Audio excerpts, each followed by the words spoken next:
amigos do Milk Point, tudo bem com vocês?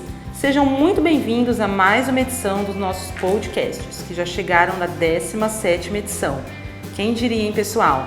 É excelente ver o nosso produto crescendo, gerando uma rede de pessoas conectadas a ela, artigos sendo feitos sobre o tema. A gente está muito feliz aí com o resultado do produto.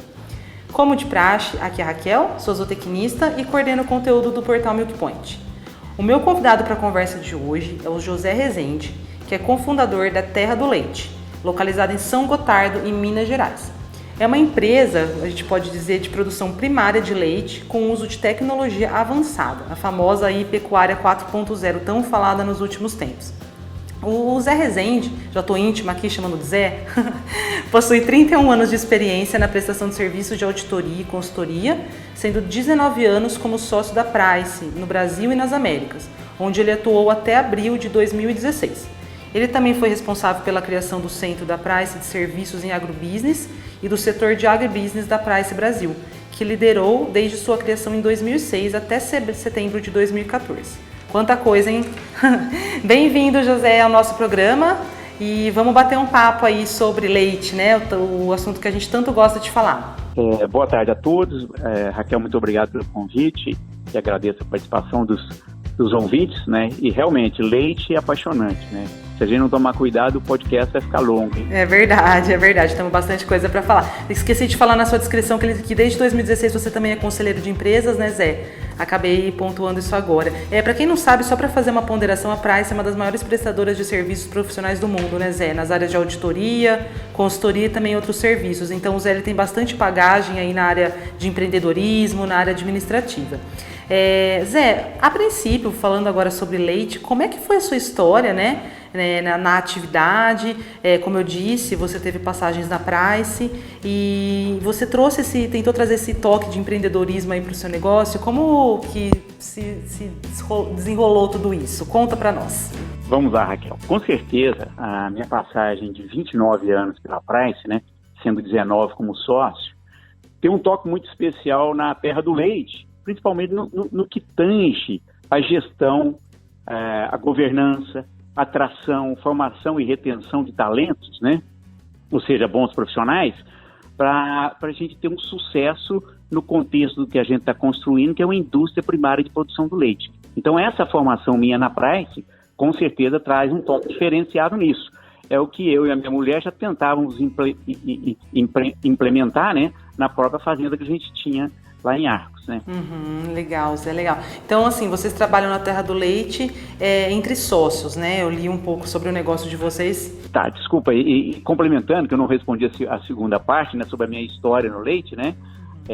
Da história no leite, tudo começou, né, em 2003, quando eu herdei uma pequena fazenda da minha mãe, e a minha mulher e eu decidimos colocar uma pecuária de leite. Lá não tinha nada, começamos do zero, fizemos tudo.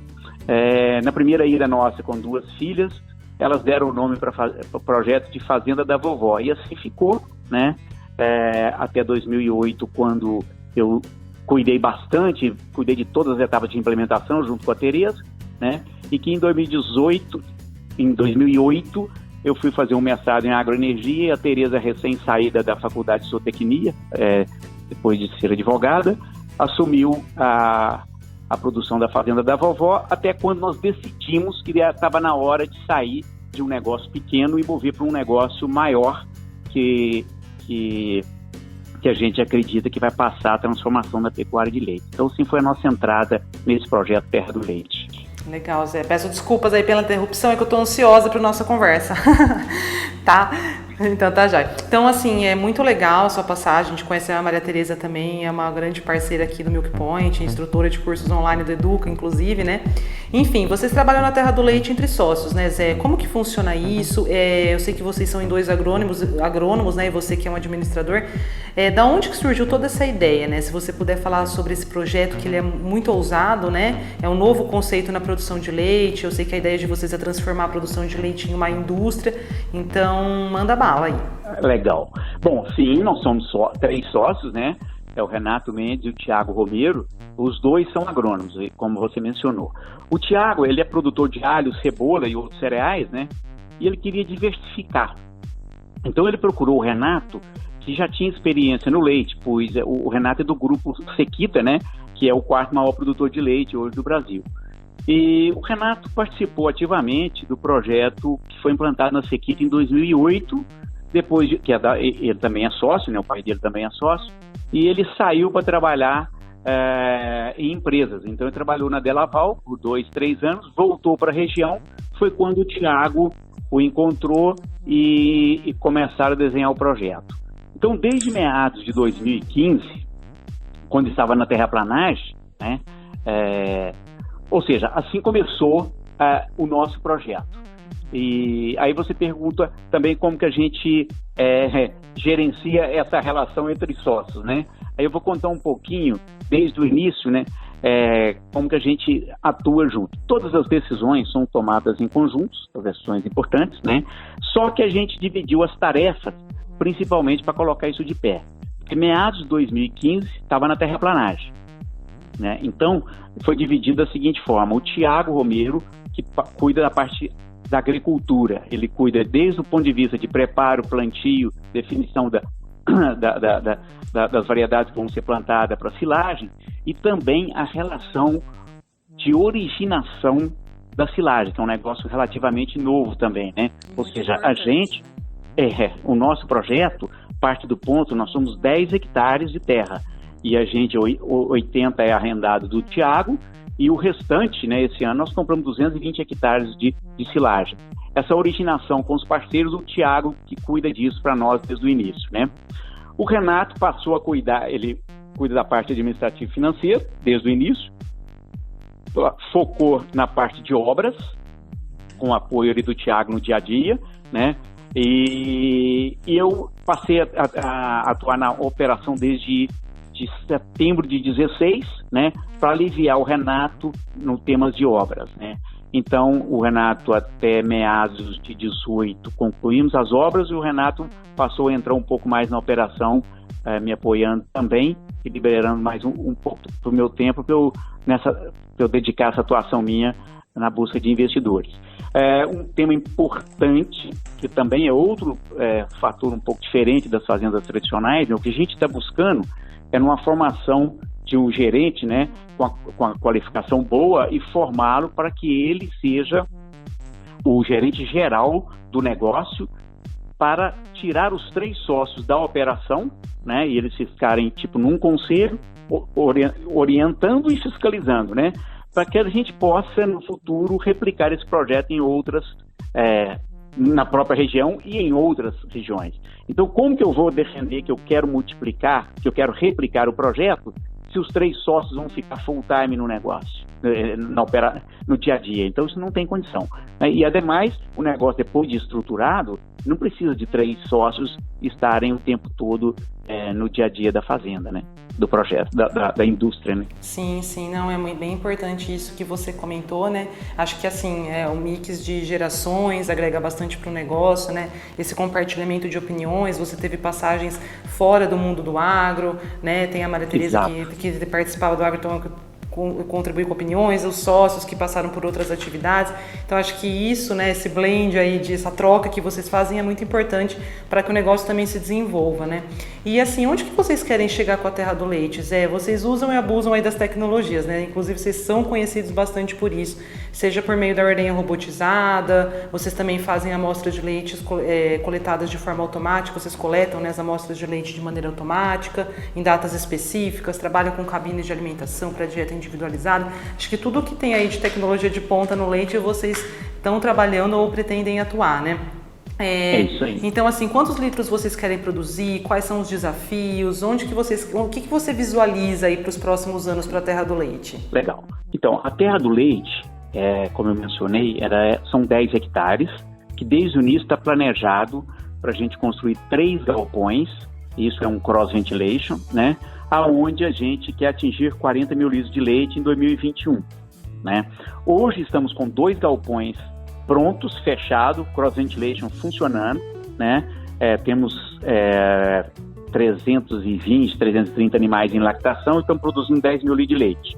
Para essa primeira fase, a gente precisa comprar, ou seja, duplicar a quantidade de animais, né, para atingir a primeira fase do projeto com 630 animais em lactação, ordenhados nos 6 robôs que temos hoje e na convencional. Depois que colocar as vacas, a gente compra mais 3 robôs. Está tudo preparado para receber os 3 robôs. Feito isso, a gente fecha a primeira fase, se Deus quiser, aí até meados desse ano, dependendo da entrada de investidores, né? E aí a gente parte o ano que vem para a construção do 3º galpão, para que 2021 a gente atinja 40 mil litros de leite. Importante destacar que o resto da infraestrutura ao redor que é necessária, né, desde o ponto de berçário, bezerreiro, pista de tratamento de dejetos, separação de areia, etc., tudo já está preparado para receber o 3º galpão, né? Então, por isso que fica ágil a gente fazer, chegar nesses 40 mil litros de leite em 2021. Ah, legal. E assim, você pode falar. Então, nesse contexto, aí complementando a sua pergunta, né? E por que a gente acredita na tecnologia? Por que esse projeto já partiu desde o início com o uso de muita tecnologia? Em todos os demais setores, né, tem havido uma transformação digital muito grande, né? Desde o ponto de vista de robótica, inteligência artificial, dados para mais análises, né?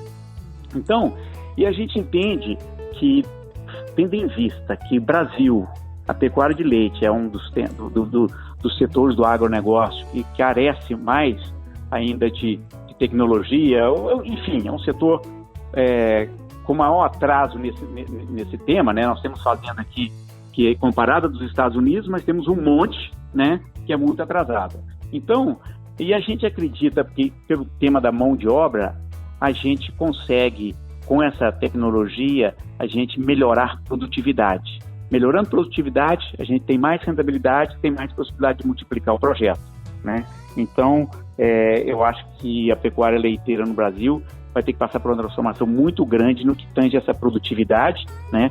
Inclusive para fins na medida que a gente queira avançar em exportação no futuro, né? Com certeza, Zé. E assim, o legal quando se fala de tecnologia, que eu acho que acaba abordando outros assuntos que eles vêm de quebra, né? Por exemplo, a sustentabilidade, que eu sei que vocês fazem o reuso da água, né? O bem-estar dos animais, com o uso da ventilação cruzada, por exemplo, é um outro exemplo. Então, assim, quando a gente fala de tecnologia, é interessante porque as pessoas às vezes acham, é só colocar um drone, alguma coisa. Acho que é uma coisa que está muito longe, que de repente não vai agregar ali nos números do dia a dia. E o que a gente vem percebendo que é um casamento, né, Zé? É um casamento que entre todas essas circunstâncias. Então, é muito legal, porque, por exemplo, a gente conversou recentemente com uma fazenda que estava utilizando coleiras. Eu sei que vocês também usam coleiras inteligentes. Mas o que eles disseram pra gente era que, nossa, como eles diminuíram as idas, né, aos galpões, por exemplo, depois do uso das coleiras. Porque acabou sendo uma ida mais inteligente, assim como a coleira né? Então, se o animal estava com uma temperatura X aí, que eles iam abordar ele, ou se o animal estava se movimentando muito, então acaba facilitando, acaba tendo, de repente, uma tranquilidade maior dos animais, pelo fato de não ter aquele pessoal toda hora em cima, né?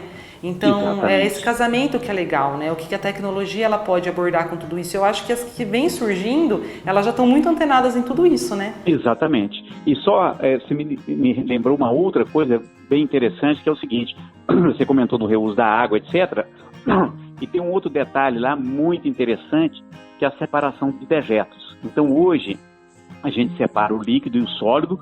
Esse sólido, hoje a gente está vendendo ele, vamos chamar verde ainda na região, mas com a entrada de investidores, a nossa ideia é fazer uma usina de beneficiamento desse esterco, de tal forma que a gente tenha uma compostagem ou um produto de maior valor agregado para uma região que é altamente demandante. Imagina você que ali é uma região de grandes produtores de cenoura, alho, beterraba, batata, cebola, né? Tem café também, já expandindo, afastando um pouquinho mais, que são altamente demandantes de fertilizantes com base de matéria orgânica para reestruturação física de solo, né? Então, o nosso projeto, parte importante, né? Nós vamos ter uma parte boa da receita dele também vindo desse, eu não vou te falar um fertilizante organo-mineral, mas é bem parecido, chegando próximo na medida em que o nosso cliente da região demande, né? Porque a gente tendo a usina preparada, a gente pode fazer formulações on demand, na medida que o cliente queira, né? Ou seja, estamos aí na economia circular, né? Ou seja, reaproveitando tudo que é possível e em prol da natureza, em prol do bem-estar dos animais, em prol do bem-estar dos funcionários, né? E em prol do bem-estar da saúde financeira do projeto no futuro. Acho que aquela frase aí nunca fez tanto sentido como nessa conversa que estou tendo com você, que nada se cria, tudo se transforma. Né? Então tá já. E assim, você citou sobre mão de obra, né, Zé? Depois que vocês, assim, pela experiência que vocês estão tendo com os usos dessas tecnologias, não sei se vocês já têm isso anotado, já fizeram algum cálculo, se de repente vocês diminuíram, né, o número de funcionários, porque a tecnologia, um dos adventos dela é esse, ou vocês, assim, mantêm o número de funcionários que, de repente, uma fazenda do mesmo porte manteria, né, na situação convencional, só que eles mais treinados, porque a gente sabe que alguns, né, produtos tecnológicos, algumas ferramentas, elas exigem talvez uma análise um pouco mais detalhada, e daí também precisa de um pessoal capacitado, não adianta nada a gente gerar um monte de dado, né, e não ter alguém aí com uma visão analítica e crítica para chegar num resultado que realmente interfira ali no desenvolvimento da fazenda. Então, como é que são esses números aí de vocês? Vocês trabalham hoje aproximadamente com uns 15 funcionários, né, no projeto? Isso, exatamente. Essa colocação é muito importante com o tema de mão de obra. Tem sido uma experiência fantástica e um aprendizado constante. Quem entrar para esse alto grau de tecnologia e achar que num primeiro momento vai cortar a mão de obra e chegar lá no dia seguinte, estava com 15 e foi para 7, esquece. Né? Pelo contrário, em algum momento nós tivemos que aumentar a quantidade de funcionários. Por exemplo, a hora que a gente colocou os robôs para operação, né? Então tem toda uma técnica disso, e eu sentei pessoalmente com o meu time e com o time da Delaval, que é o nosso parceiro nesse caso, e tal, e falei, o que nós vamos fazer para ter sucesso nessa implementação dos robôs? Ele falou assim, você tem que seguir a cartilha que já foi inventada lá fora, entendeu? E está traduzida aqui para o português. Eu falei, vamos lá. Qual que é a cartilha? Linha a linha, sentei com a minha turma. Então você tem que treinar os funcionários. Pegamos 60 vacas e treinamos elas durante 15 dias. Ora, para isso, nós tivemos que colocar mais gente, porque teve que virar todo dia e noite para a gente dar sequência àquilo, né? Então, e pegamos 2 funcionários que eram da ordenha, cada um é responsável por 3 robôs, né? E tem sido muito legal o crescimento e o aprendizado desse pessoal. Então não precisamos ter, não foi necessário trazer ninguém de fora, entendeu? Com um grau de estudo acadêmico maior para cuidar disso. Eles estão aprendendo, estão sendo bem conduzidos pelo gerente, né? Então nós estamos tendo sucesso com isso. Agora, o fruto disso vai ser colhido quando? Já está sendo colhido, de certa forma, que esses funcionários que chegaram para ajudar no início já não estão na fazenda, mas na medida que a gente está capacitando os nossos profissionais agora, esses 15 funcionários, na medida que eu coloco outro galpão com mais 6 robôs, a tendência é que eu não vou dobrar o número de funcionários. Talvez eu tenha que buscar um ou outro de fora, mas não tem gente ali dentro que a nossa capacidade de retenção das pessoas aumentou absurdamente, até pelo fato deles verem o futuro, e a gente compartilha isso muito com eles, né? Então, eles estão todos muito engajados no projeto. Então, na medida que esse pessoal está engajado, eles correm, a gente fornece material para eles aprenderem, a gente dá feedback, a gente acompanha, o gerente no dia a dia está em cima, ele tem uma pegada muito forte de acompanhamento da turma.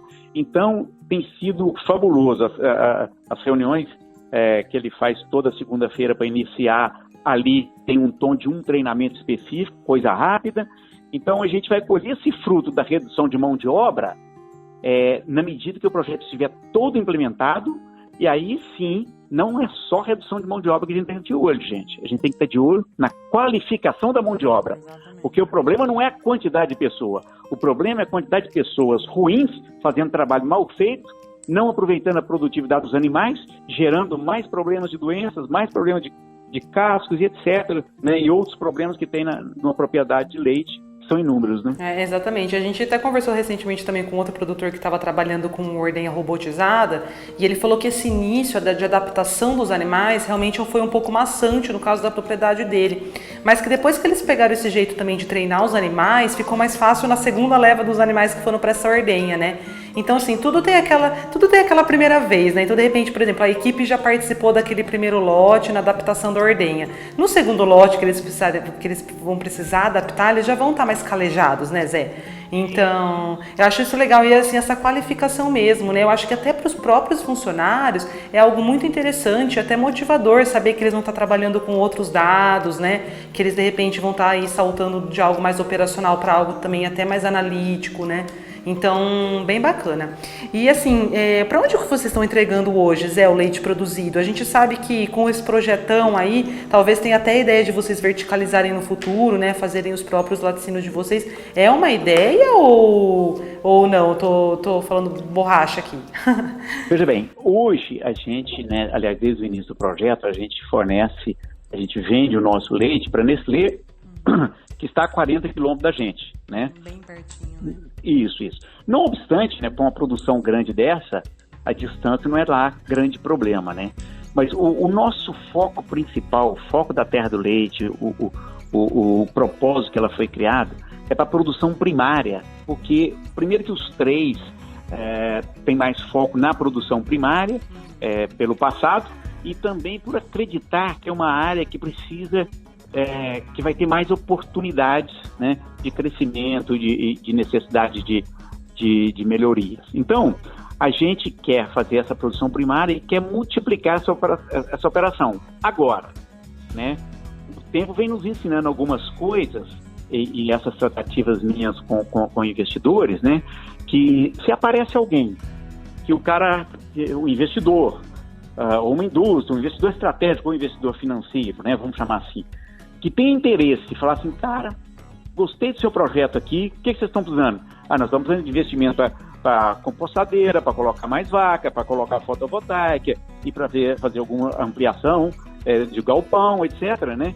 Eu falei, tá bom, eu topo fazer isso, mas desde que a gente faça uma combina, vamos dizer assim, que eu quero colocar um laticínio aí. Ora, então... é uma oportunidade, porque, veja bem, gente, coisa de laticínio não é para produtor de leite, no nosso caso, porque nós não somos especializados em fazer marca, distribuição e um monte de outras coisas, isso é complexo.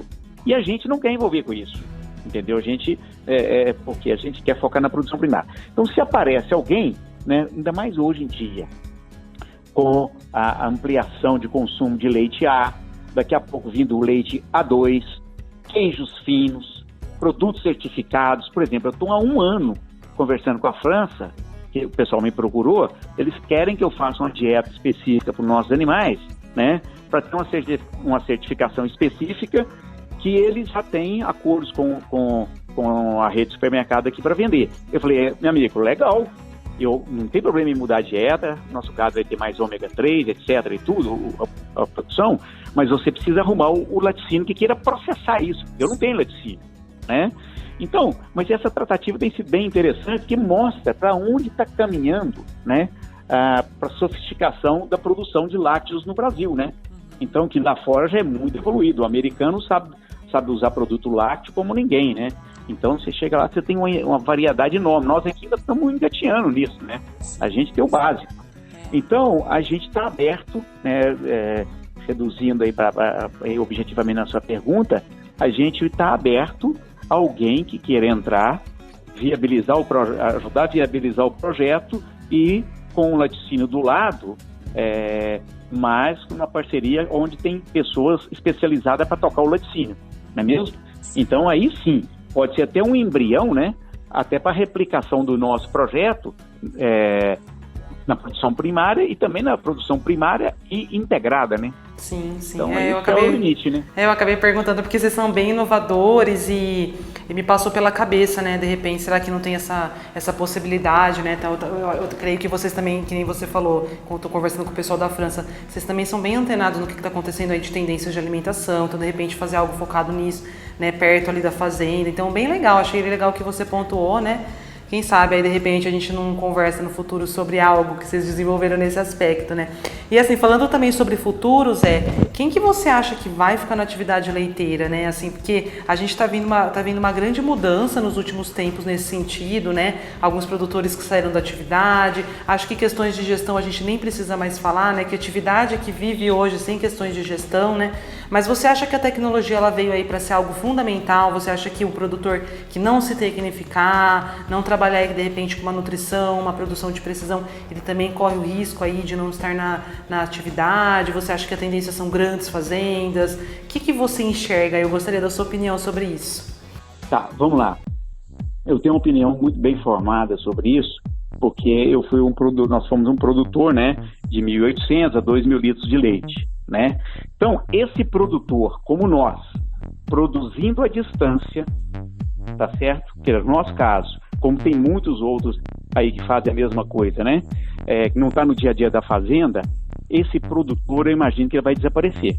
Como nós fizemos, né, com a nossa fazenda. Assim, vamos sair daqui porque isso não funciona. Devido a outros assuntos que nós já abordamos aqui, né, que é o tema de mão de obra. Né, você entregar a fazenda só para os funcionários, tendo em vista a baixa qualificação e os inúmeros riscos que tem numa atividade leiteira em termos de sanidade, alimentação, como você mencionou, de precisão e outros, né?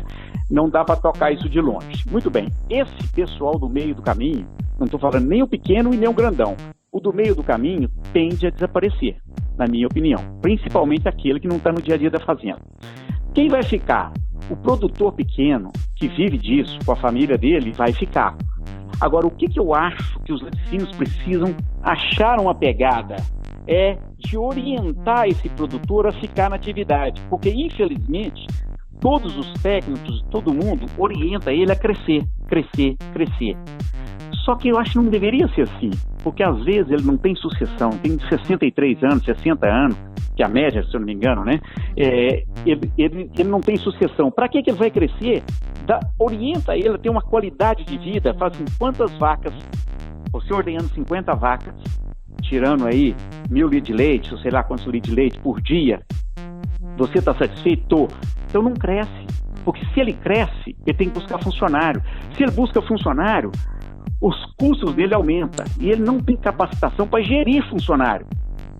Então ele entra num imbróglio, aí pega um financiamento tipo Pronaf ou alguma coisa, só piora a situação, porque ele também não é um bom gestor financeiro.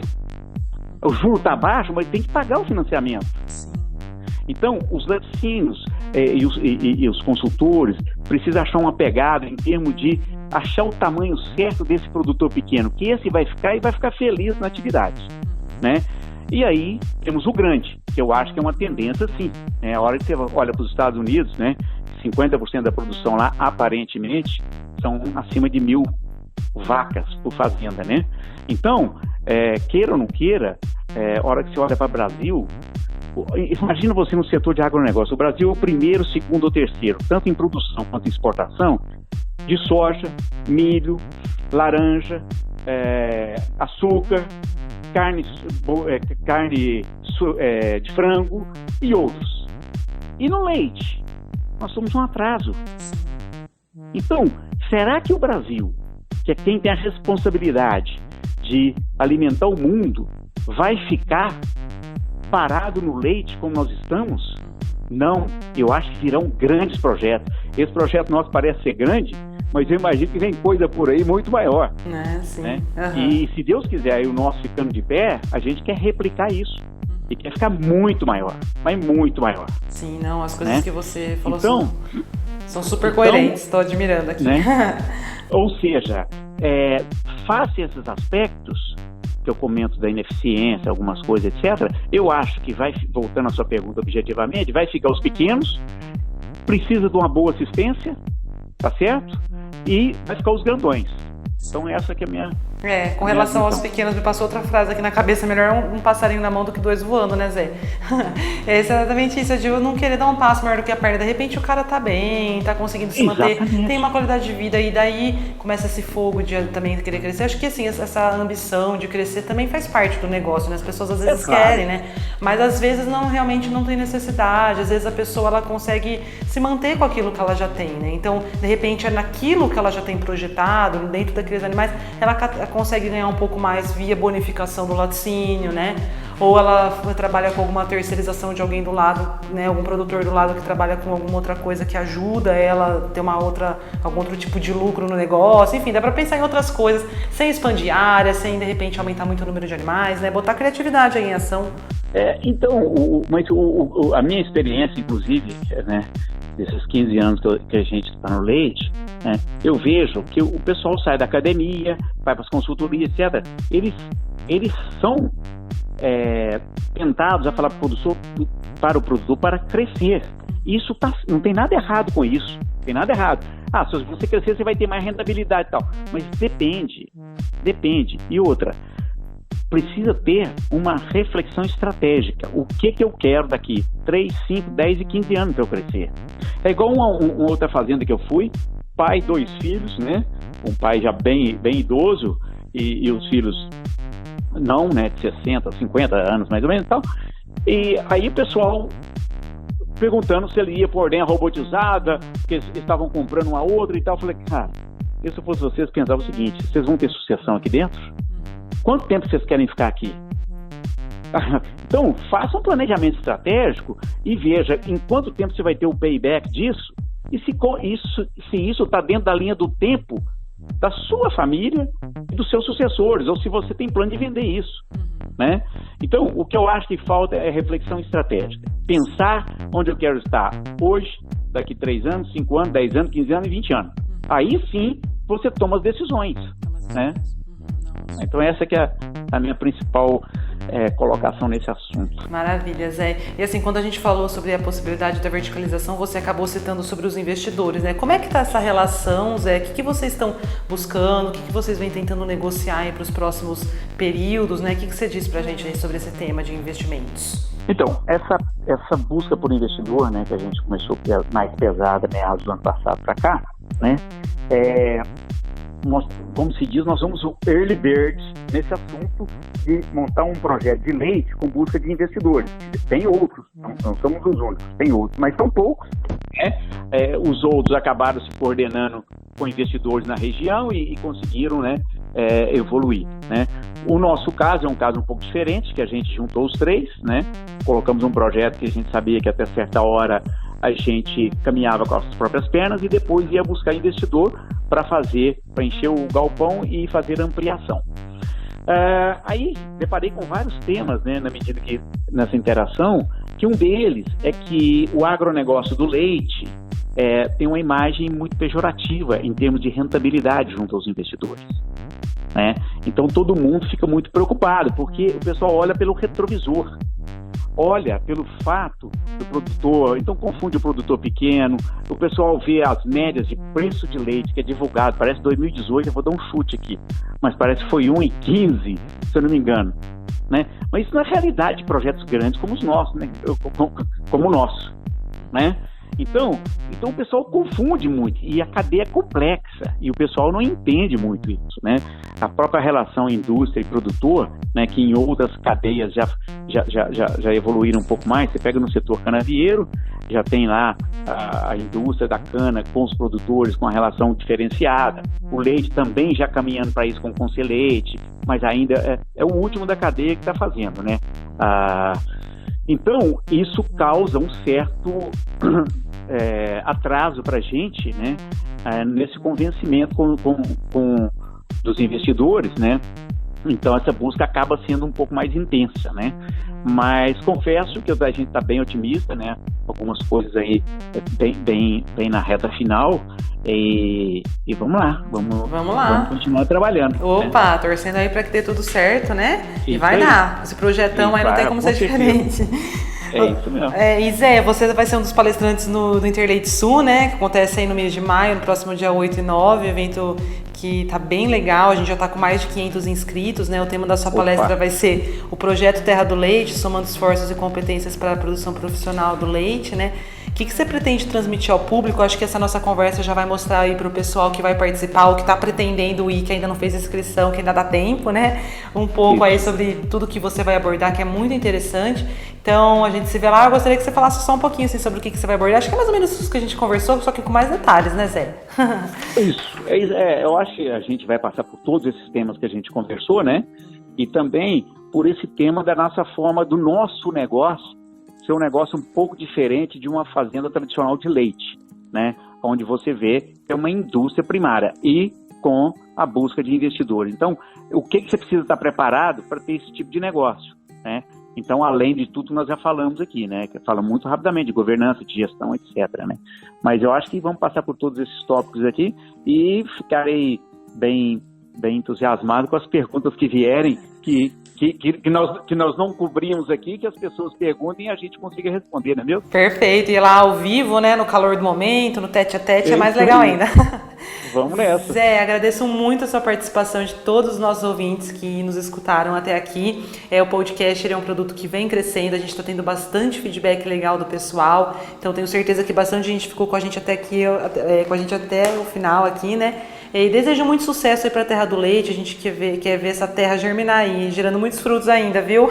Eu agradeço a paciência de todos também para nos ouvir aí, e encontramos lá no evento em maio. Perfeito, Zé. Então, muito obrigada mais uma vez. E para o nosso pessoal que está escutando, dúvidas, críticas e sugestões podem ser enviadas para pointcast@milkpoint.com.br. Pessoal, finalizando mais um podcast com uma dica de entretenimento saborosa para vocês. Uma série da Netflix que se chama Sal, Gordura, Acidez e Calor. A série, ela é narrada por uma chefe e escritora que se chama Samin, que roda o mundo explorando os 4 elementos essenciais para uma boa comida, que é o sal, a gordura, a acidez e o calor, né? Pelo caminho, ela experimenta várias refeições e ela come de joelhos de tão boa. São dicas valiosíssimas aí para quem gosta de viajar, para quem gosta de uma boa cozinha.